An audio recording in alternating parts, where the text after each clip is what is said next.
Bismillahirrahmanirrahim. Assalamualaikum warahmatullahi wabarakatuh. Alhamdulillah wassalatu wassalamu ala Rasulillah wa ala alihi wa sahbihi wa man tabi'ahu wa nasarahu wa man walah. Wala hawla wala quwwata illa billah. Rabbi shrah li sadri wa yassir li amri wahlul 'uqdatam min lisani yafqahu qawli. Rabbi yassir wa la tu'assir. Rabbi tammim bil khair wa la hawla wala quwwata illa billahil aliyyil azim. Alhamdulillah, sentiasa kita merafakkan kesyukuran kehadiran Allah Ta'ala kerana Allah masih mengurniakan nikmat-nikmatnya kepada kita semua. Tuan-tuan, puan-puan muslimin dan muslimat, jemaah surau Al-Mawaddah yang dikasihi lagi dirahmati Allah Ta'ala sekalian. InsyaAllah pada subuh ni kita sambung semula kuliah tafsir Al-Quranul Karim, surah An-Nisa. Pada kuliah yang lepas, Alhamdulillah, kita dah sampai ayat 16. So, pada subuh ni kita teruskan bermula dari ayat 17 sehinggalah nanti ayat-ayat seterusnya insya-Allah Ta'ala. Allah Subhanahu Wa Ta'ala berfirman pada ayat 17 surah An-Nisa. A'udzu billahi minasy syaithanir rajim. إنما التوبة على الله للذين يعملون السوء بجهالة ثم يتوبون من قريب فأولئك يتوب الله عليهم وكان الله عليما حكيما. Yang bermaksud sesungguhnya penerimaan taubat disanggup oleh Allah hanya bagi orang-orang yang melakukan kejahatan disebabkan sifat kejahilan, kemudian mereka segera bertaubat, maka mereka diterima Allah taubatnya. Dan ingatlah Allah Ta'ala maha mengetahui lagi maha bijaksana. Tuan-tuan, puan-puan muslimin dan muslimat yang dikasihi lagi dirahmati Allah Subhanahu Wa Ta'ala, ayat 17 dan ayat 18 surah An-Nisa ni Allah Ta'ala menjelaskan tentang taubat yang diterima oleh Allah Subhanahu Wa Ta'ala dan mana taubat yang tidak diterima oleh Allah Subhanahu Wa Ta'ala. Allah Ta'ala berfirman, innamat taubatu 'ala Allah. Sesungguhnya taubat yang berhak diterima oleh Allah. Jadi salah satu hak Allah Subhanahu Wa Ta'ala ke atas dirinya yang Allah Ta'ala tetapkan adalah menerima taubat hamba-hambanya. Maka apabila kita renungkan ayat Allah Ta'ala ni, kita merasakan kasih sayang Allah Subhanahu Wa Ta'ala. Apabila kita melakukan perbuatan dosa, melakukan perbuatan maksiat, Allah Subhanahu Wa Ta'ala masih lagi beri kita peluang untuk kembali kepada Allah Subhanahu Wa Ta'ala. Dan Allah Ta'ala beri kita peluang untuk diampunkan dosa-dosa yang pernah kita lakukan. Maka sungguh ini kasih sayang Allah yang sangat luar biasa kepada kita hamba-hambanya. Sebanyak apapun dosa yang kita lakukan, selalu ada harapan untuk diampunkan Allah Subhanahu Wa Ta'ala. Allah Ta'ala ada berfirman dalam hadithul Qudsi, Ya ibadi, innakum tukhti'una bil-laili wan-nahar wa ana aghfiru dhunuba jami'ah. Kata Allah, wahai hamba-hambaku, sesungguhnya kamu melakukan perbuatan dosa pada siang dan malam. Allah Ta'ala tahu bahawa hari-hari kita, malam-malam kita dipenuhi dengan dosa. Tetapi kata Allah, wa ana aghfiru dhunuba jami'ah. Tapi kamu perlu tahu, aku ni adalah Rabb kamu, aku ni adalah Tuhan kamu yang dapat mengampunkan semua dosa kamu. Dengan syarat, kamu datang kepadaku untuk bertaubat. Maka ada taubat dalam agama kita, salah satu rahmat, kasih sayang daripada Allah Subhanahu Wa Ta'ala. Ya? Innamat taubatu 'ala Allah. Sesungguhnya taubat yang diterima oleh Allah Subhanahu Wa Ta'ala lilladzina ya'maluna as-su'a bijahalah, hanya bagi orang-orang yang melakukan perbuatan dosa atau perbuatan yang buruk atau perbuatan maksiat bijahalatin disebabkan kejahilan. Ya. Maksud ayat Allah Subhanahu wa taala ni, kata jumhur para ulama kita, bukanlah bermaksud bahawa taubat yang diterima oleh Allah Ta'ala tu hanya daripada orang yang melakukan dosa kerana dia tidak tahu. Bukan itu maksudnya. Ya. Tetapi maksudnya dekat sini adalah Allah Subhanahu wa taala menerima taubat daripada orang-orang yang melakukan perbuatan dosa, perbuatan maksiat bijahalatin, kerana kejahilan mereka. Bukan jahil dengan erti dia tidak tahu bahawa itu dosa, tetapi dia dikira jahil, dia dikira bodoh. Kalau kita terjemah bahasa kasar, jahil ni kan bodoh. Ya, dia dikatakan melakukan perbuatan buruk bijahalatin, kerana kejahilan, kerana kebodohan, kerana dia tidak menyedari kepada siapa dia bermaksiat. Dia bermaksiat kepada Allah Subhanahu wa taala. Jadi maksud ayat ni bukanlah maksudnya dia melakukan satu dosa kerana dia tidak tahu lalu itu yang Allah Taala terima, bukan. Ya, Qatadah berkata, ajma'a ashabu Rasulillah sallallahu alaihi wasallam, bersepakat sahabat-sahabat Rasulullah sallallahu alaihi wasallam, ala anna kullama 'asa bihi Allah fahuwa jahala amdan kana aw lam yakun.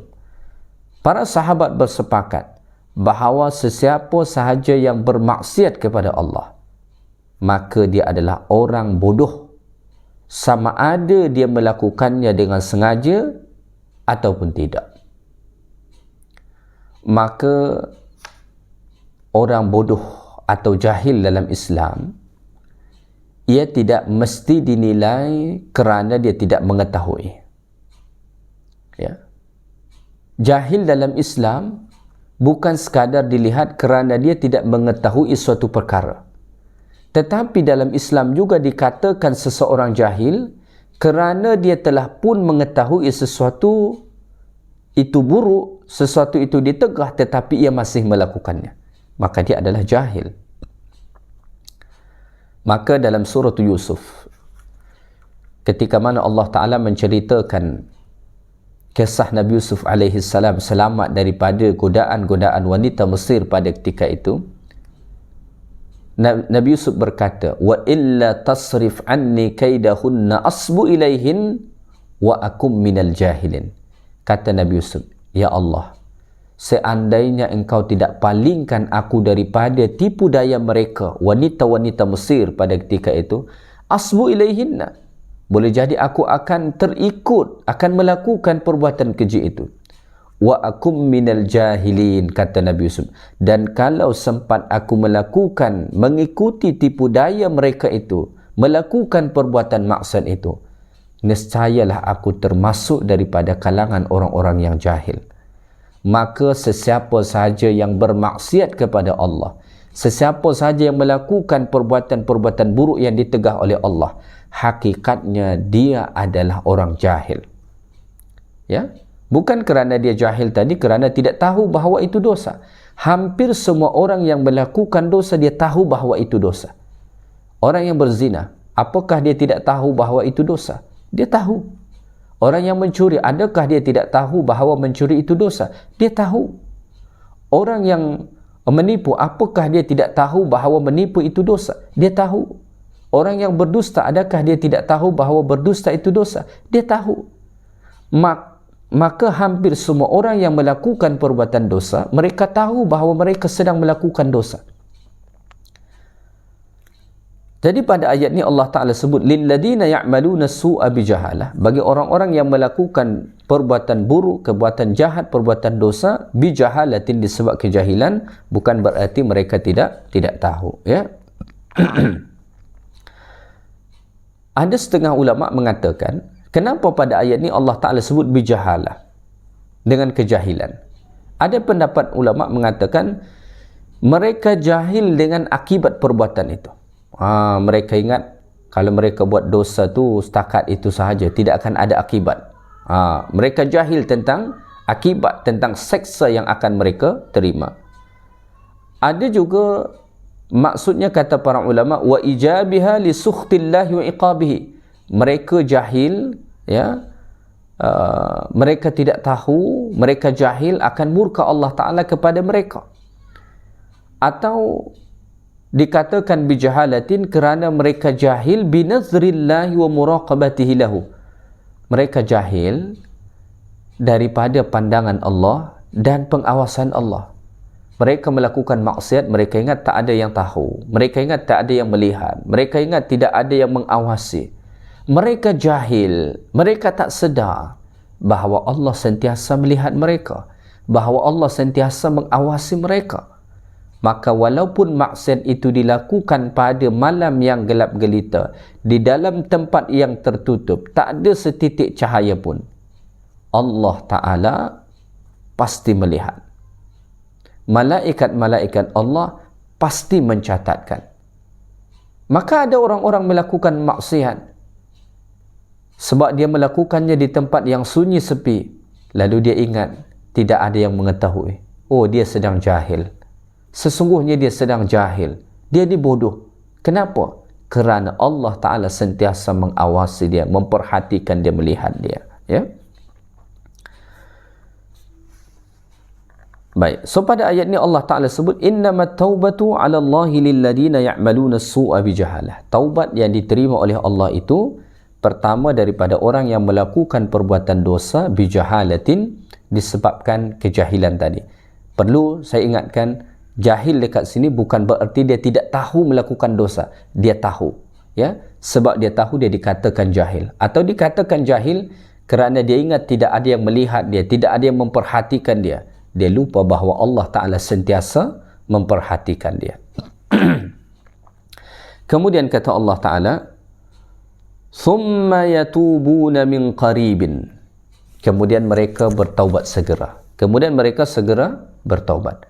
Selepas dia melakukan dosa tadi, kemudian dia segera bertaubat. Ya, segera bertaubat. Segera bertaubat dekat sini maksudnya dia tidak lama daripada melakukan maksiat itu, dia bertaubat kepada Allah. Ya. Dia tidak menunggu sampai dia mati. Ini maksud min qaribin ni, sebelum dia mati. Jadi sebelum kita mati ni masih disebut qarib, dekat. Maka kematian itu sesuatu yang dekat. Kullu atin qarib. Setiap yang akan datang itu adalah dipandang dekat, ya. Summa yatubuna min qaribin, kemudian dia bertaubat segera. Maka kita sangat digalakkan supaya segera bertaubat. Jangan tangguh-tangguhkan, jangan tunggu nanti esok, lusa, tahun hadapan, nantilah umur sekian. Jangan kita tunggu, sebab kita tidak pernah tahu sampai bila kita hidup.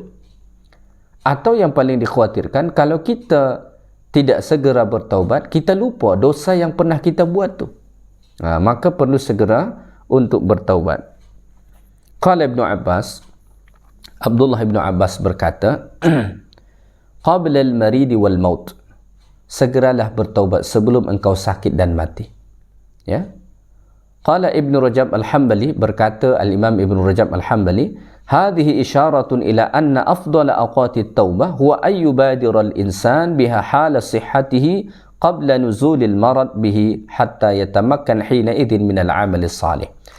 Kata Ibn Rajab, ayat Allah Ta'ala ni mengisyaratkan bahawa waktu yang paling utama untuk bertaubat ialah supaya seseorang bersegera bertaubat kepada Allah hala sihati, semasa sihat. Jadi waktu yang paling baik, yang paling utama kita bertaubat kepada Allah tu semasa kita masih sihat, masih okey, mungkin masih berjaya. Jangan tunggu bankrupt dulu, jangan tunggu hilang jawatan dulu, jangan tunggu sakit dulu baru bertaubat. Dalam keadaan kita sihat, dalam keadaan kita mungkin masih kaya, dalam keadaan usaha kita masih berjalan mungkin, itulah waktu yang paling utama kita bertaubat. Qabla nuzulil marad, sebelum sakit. Orang ni kadang-kadang kalau dah sakit barulah dia taubat. Tapi masa sihat, masa dia rasa kuat lagi, dia tak mahu taubat. Ya?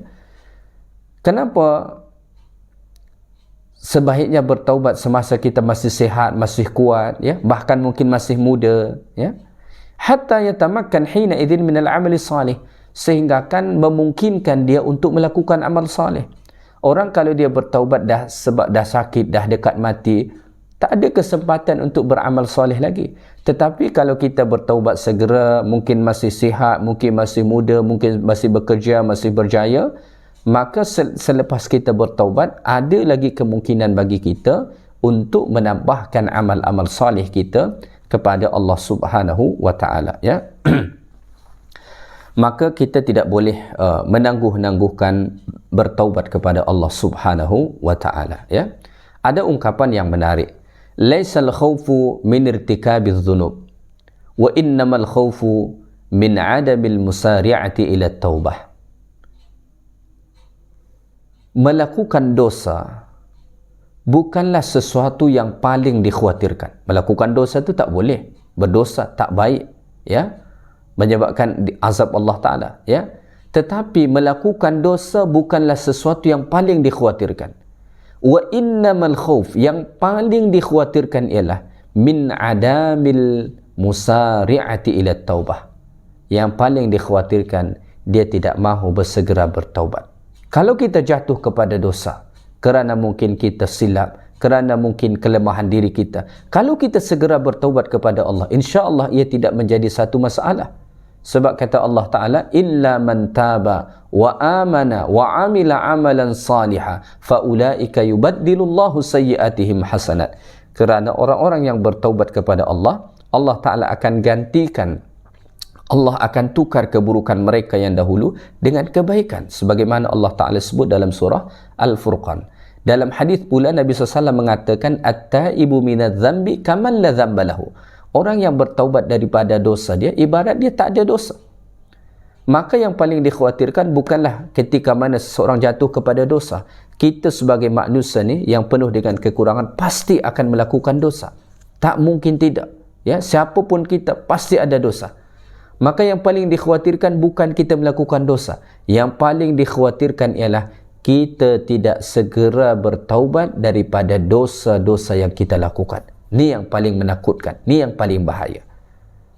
Ya, maka Nabi kita sallallahu alaihi wasallam sendiri yang telah pun diampunkan Allah Ta'ala dosa-dosanya yang telah lalu dan yang akan datang, sentiasa bertaubat kepada Allah Subhanahu wa Ta'ala tiap-tiap hari, tak kurang daripada 70 kali.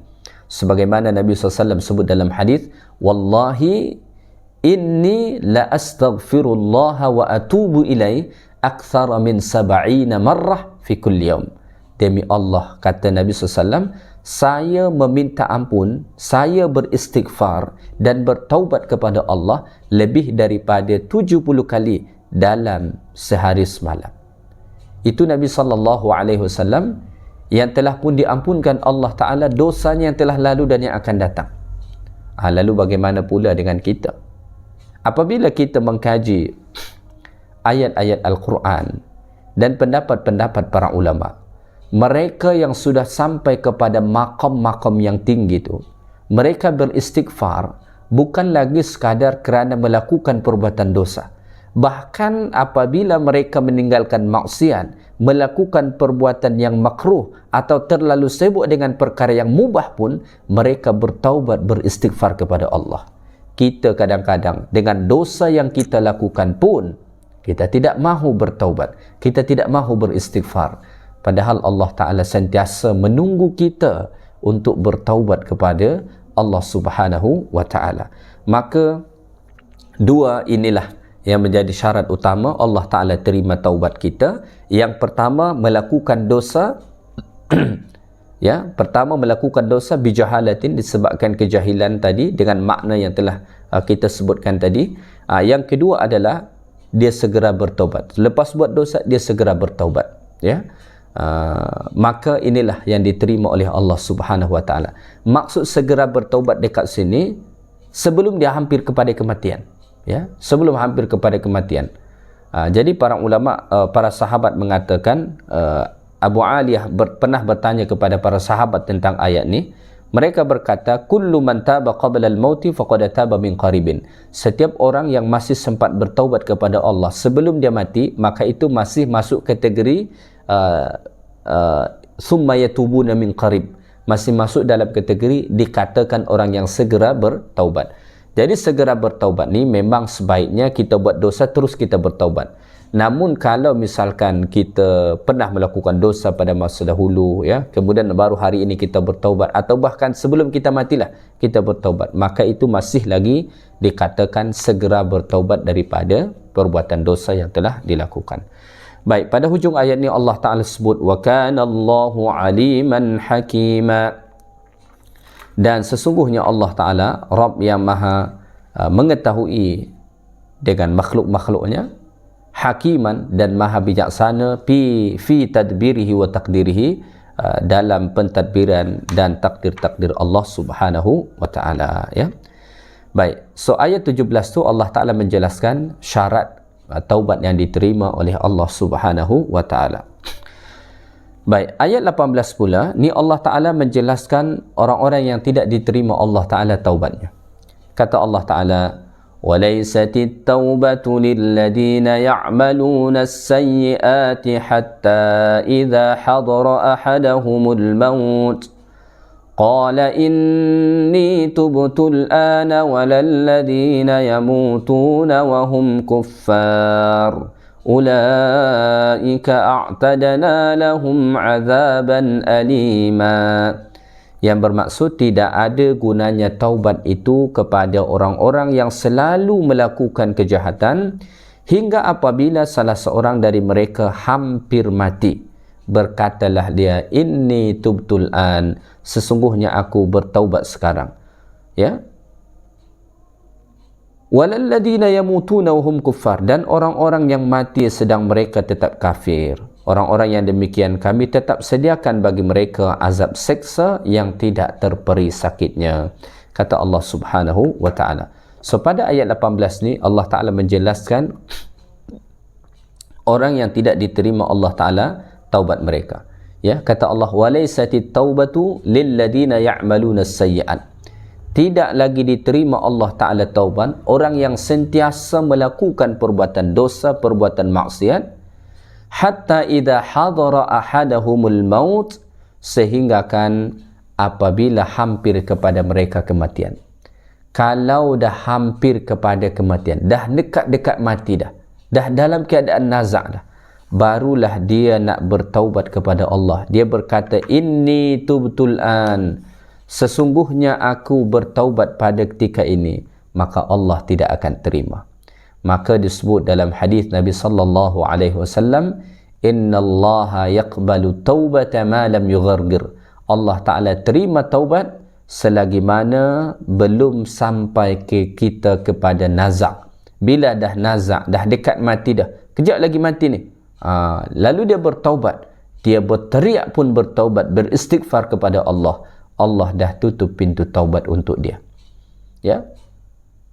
Maka pada masa dahulu, Fir'aun dan umat-umat terdahulu yang derhaka kepada Allah, apabila mereka sudah hampir kepada kematian, mereka semua mengakui beriman kepada Allah, mereka nak bertaubat kepada Allah, tetapi sudah terlambat, mereka tidak lagi diterima Allah taubatnya. Ya, masa Allah Ta'ala untuk menerima taubat itu telah pun ditutup. So oleh kerana itulah ayat ini menguatkan ayat 17 yang sebelum ni, supaya kita segera bertaubat.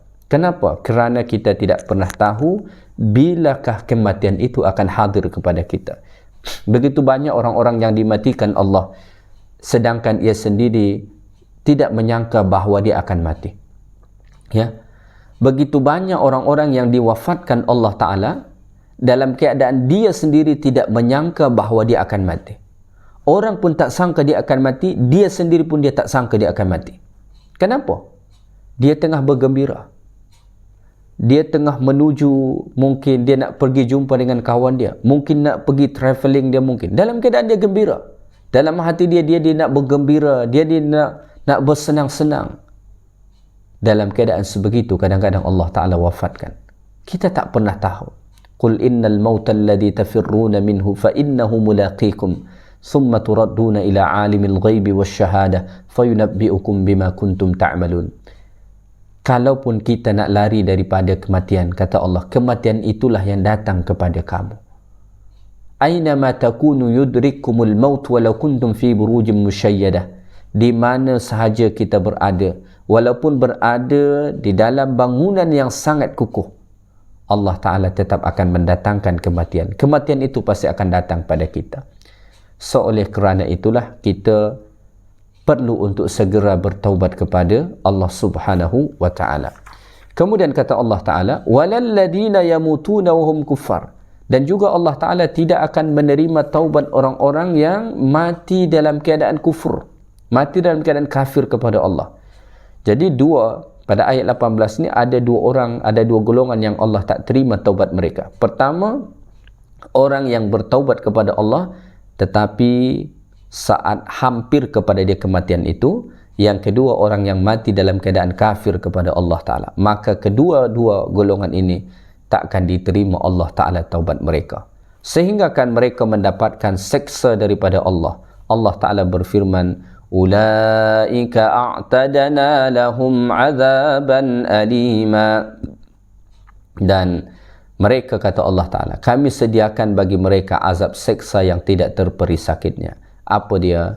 Neraka Allah Subhanahu wa Ta'ala. Wal'iyadzubillah. Ya. Baik, kita teruskan ayat 19. Ayat 19 bukan lagi berbicara tentang taubat, tetapi berbicara tentang hak isteri. Ya, hak isteri. Sebelum Islam, wanita begitu direndahkan, ya, begitu direndahkan. Bahkan mereka adalah bahagian yang diwariskan. Allah Ta'ala berfirman pada ayat 18, pada ayat 19, Ya ayyuhalladzina amanu la yahillu lakum an tarithun nisaa karha wa la ta'duluhunna litadhhabu bi ba'di ma ataytumuhunna illa an ya'tina bi fahishatin mubayyinah wa ashiruhunna bil ma'ruf فَإِنْ كَرِهْتُمُوهُنَّ فَعَسَىٰ أَنْ تَكْرَهُوا شَيْئًا وَيَجْعَلَ اللَّهُ فِيهِ خَيْرًا كَثِيرًا. Kata Allah, wahai orang-orang yang beriman, tidak halal bagi kamu mewarisi perempuan-perempuan dengan jalan paksaan. Dan janganlah kamu menyakiti mereka dengan menahan dan menyusahkan mereka, kerana kamu hendak mengambil balik sebahagian dari apa yang telah kamu berikan kepadanya, kecuali apabila mereka melakukan perbuatan keji yang nyata.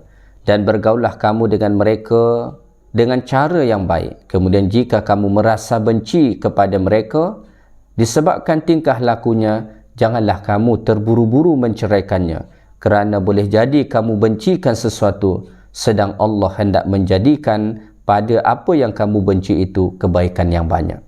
Tuan-tuan puan-puan muslimin dan muslimat yang dikasihi lagi dirahmati Allah Subhanahu wa Ta'ala. Ayat Allah Ta'ala ni sebagaimana dikatakan para ulama, ya, ini ayat yang membatalkan tradisi orang-orang jahiliyah pada masa dahulu.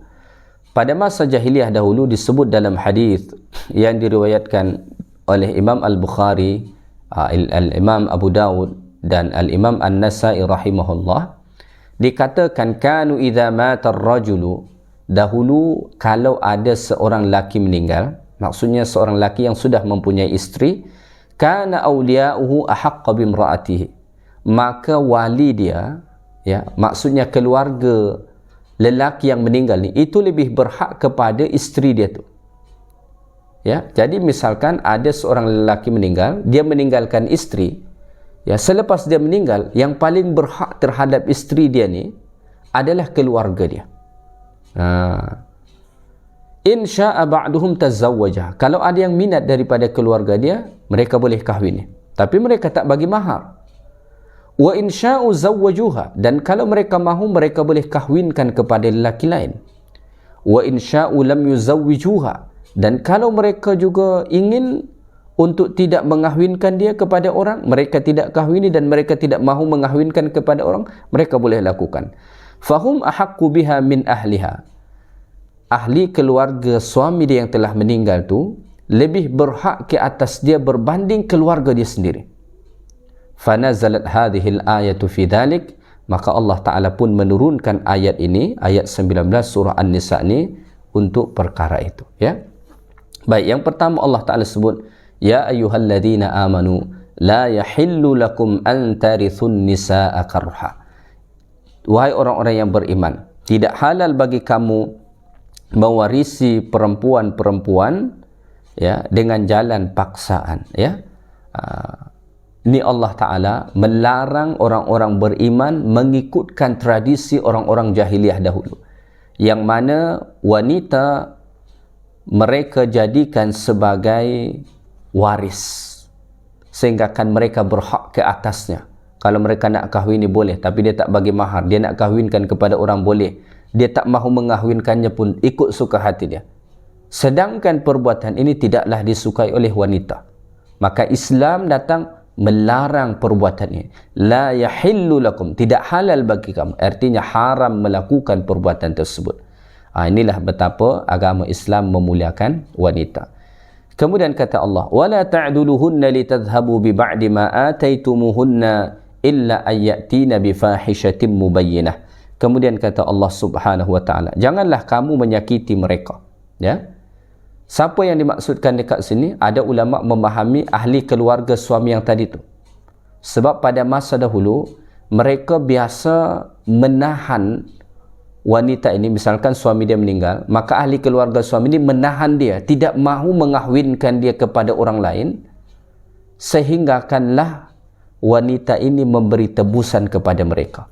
Maka pada ayat ini Allah Ta'ala sebut, wala ta'duluhunna litadhhabu ma ataitumuhun, ya, janganlah kamu menyakiti mereka, maksudnya istri, dengan menahan dan menyusahkan mereka kerana kamu hendak mengambil balik sebahagian daripada apa yang telah kamu berikan, maksudnya mahar atau sebagainya, ya. Ada juga ulama mentafsirkan ayat ini dikhitabkan kepada para suami supaya mereka tidak menyakiti istri mereka, ya, kerana ingin mendapatkan sesuatu harta yang telah mereka beri. Jadi dia buat perangai dia sehinggakan istri dia ni melonggarkan atau memberikan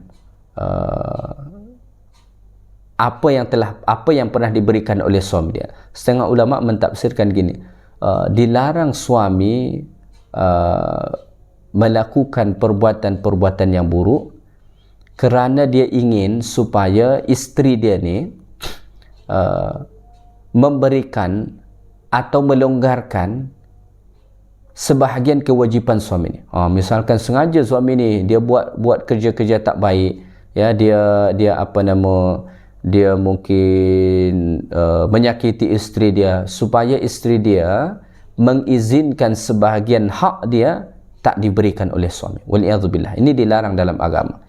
Illa ayyatina bi fahishatin mubayyinah, melainkan mereka isteri-isteri itu melakukan perbuatan keji yang nyata. Maksudnya kalau memang dia nyata-nyata, bi fahishatin mubayyinah ni maksudnya kata para ulama berzina, ya. Kalau misalkan dia berzina dan memang betul-betul terbukti, bukan kerana tuduhan, ya, bi fahishatin mubayyinah, mesti nyata, jelas, maka bolehlah suami mungkin untuk tidak memberikan hak dia ataupun mungkin meminta apa yang telah pernah dia beri.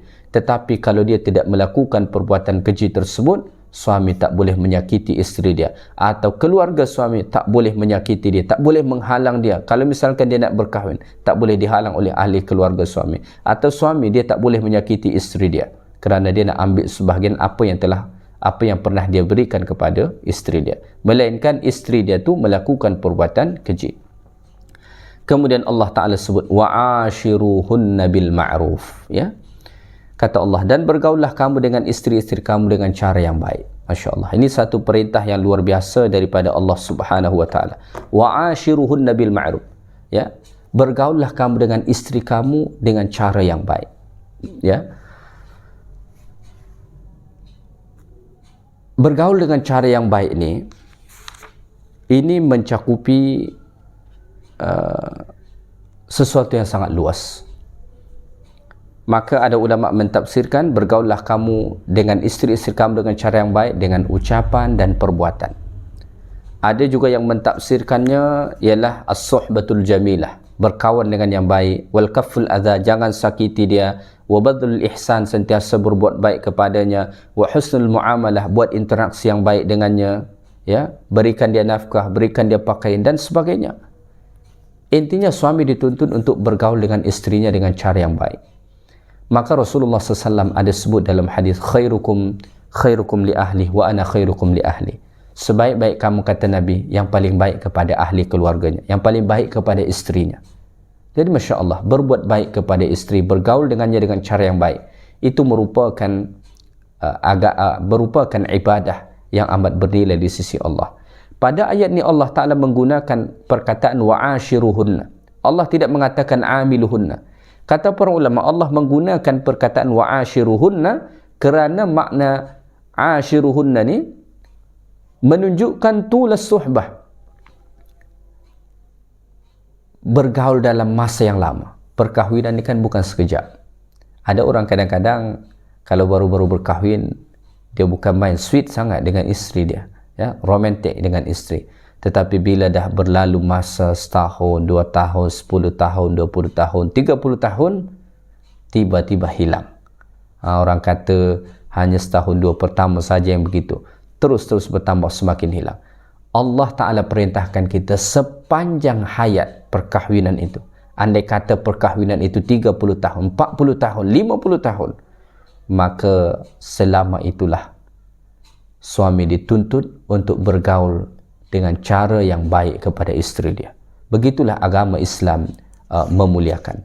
Bahkan kata Allah Ta'ala pada hujung ayat ni, ya, fa in karihtumuhunna fa'asa an takrahu syai'an wa yaj'alallahu fihi khairan katsira. Jika kamu bencikan sesuatu daripada mereka, jangan segera kamu menceraikannya, sebab boleh jadi Allah menjadikan kebaikan yang banyak padanya. Cuba kita renungkan. Kata Allah, kalau kamu ada benci kepada isteri kamu, kamu tak suka mungkin dengan sifat dia, jangan segera kamu menceraikan dia. Ni kadang-kadang kita mendengar berita, ya, perkara remeh-temeh, tiba-tiba suami jadikan sebagai alasan menceraikan isteri.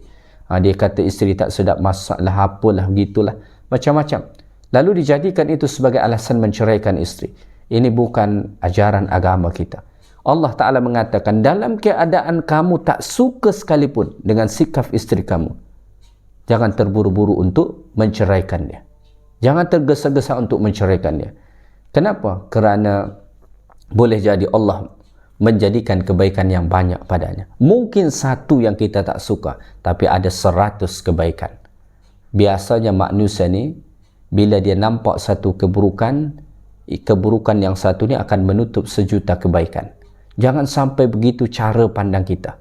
Jangan sampai kerana 1-2 kesilapan isteri yang tak berkenan dengan hati kita, lalu kita menutup kebaikan yang banyak tu dan kita menceraikannya. Waliyahzubillah. Wa yaj'alallahu fihi khairan katsira. Boleh jadi Allah Ta'ala akan menjadikan kebaikan yang banyak dekat situ, ya. Bahkan kata para ulama, dalam keadaan kita sendiri tidak lagi mencintai isteri, ya, mohon maaf, mungkin rasa cinta tu dah hilang, tapi jangan jadikan itu alasan untuk menceraikannya. Kenapa? Kerana boleh jadi Allah Ta'ala menjadikan kebaikan yang banyak padanya. Apa antara kemungkinan kebaikan yang banyak tu? Pertama, perkahwinan itu sendiri adalah ibadah. Perkahwinan itu adalah ibadah. So apabila kita terus bertahan, artinya kita sedang menjalankan perintah Allah. So kita dapat pahala. Ya. Yang kedua, kalau kita tetap bersamanya, dalam keadaan mungkin kita tak berapa berkenan pun, atau ada sesuatu yang kita tak suka, kita sedang mujahadatun nafs. Kalau kita tetap bersama dengannya, berbuat baik tetap kepadanya, maka kita sedang melakukan mujahadatun nafs dan berakhlak yang baik, dan itu juga adalah pahala. Ya. Yang ketiga, warubbama annal karahata tazulu. Mungkin sahaja kebencian kita itu akan hilang. Wa takhlifuha al-mahabbah, dan ia berubah menjadi cinta. Maka kalau kita tak suka dengan isteri, jangan segera ambil kesimpulan menceraikan. Boleh jadi hari ini kita tak suka, tapi esok lusa kebencian kita, rasa tak suka kita berubah menjadi cinta. Allah yang kuasa terhadap hati kita. Begitu banyak berlaku. Orang tengah emosi, dia terus talak isteri dia, terus ceraikan isteri dia. Beberapa hari selepas itu dia menangis. dia sedih, dia menyesal kerana telah menceraikan isteri. Barulah dia sedar betapa besar peranan isteri dalam hidupnya. Ya. Kemudian warubbama ruziqa minha waladan salihan. Ya. Walaupun kita misalkan tak suka dengan isteri, jangan terburu-buru menceraikan dia. Kerana mungkin saja Allah Ta'ala ada jadikan kebaikan yang banyak padanya. Apa kemungkinannya? Antaranya mungkin saja Allah Ta'ala akan lahirkan anak kita yang salih daripada rahim dia. Kita tidak pernah tahu. Ya, Masya Allah. Inilah antara hak isteri yang perlu ditunaikan oleh suami dalam Islam, dan Allah Ta'ala mengingkari tradisi-tradisi orang jahiliyah yang sentiasa merendahkan wanita pada masa dahulu.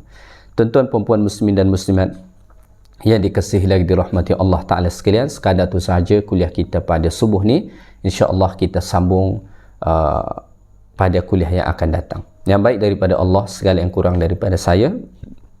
Subhanakallahumma bihamdik, asyhadu an la ilaha illa anta, astaghfiruka wa atubu ilaik. Wa sallallahu wa sallama ala nabiyyina Muhammad walhamdulillahi rabbil alamin. Assalamualaikum warahmatullahi wabarakatuh.